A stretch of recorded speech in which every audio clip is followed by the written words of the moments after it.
બનાસકાંઠામાં થરાદ સંઘ અને માર્કેટ યાર્ડમાં યુરિયા ખાતર લેવા માટે ખેડૂતોની પડાપડી જોવા મળી। યુરિયા ખાતર માટે ખેડૂતોએ વહેલી સવારથી લાંબી કતાર લગાવી, પરંતુ ખાતરની એક જ ગાડી આવતા ખેડૂતને પૂરતું ખાતર ન મળતા રોષે ભરાયા છે। અત્યારે હાલમાં ચોમાસુ પાકનું વાવેતર કરવામાં આવ્યું છે, પરંતુ ખાતર ન મળતા ખેડૂતોમાં નારાજગી જોવા મળી છે।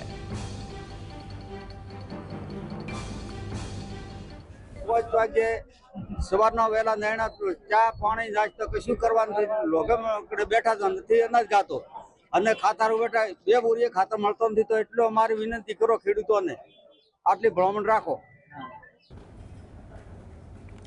સંવાદદાતા કલ્પેશ જોડાયા છે। કલ્પેશ, શું જાણકારી?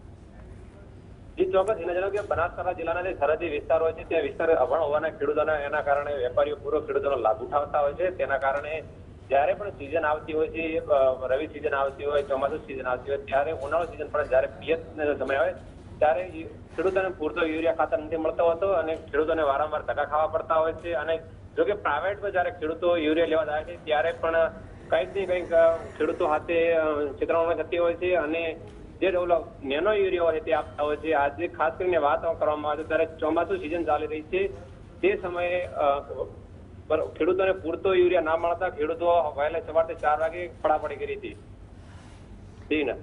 જી કલ્પેશ, આભાર।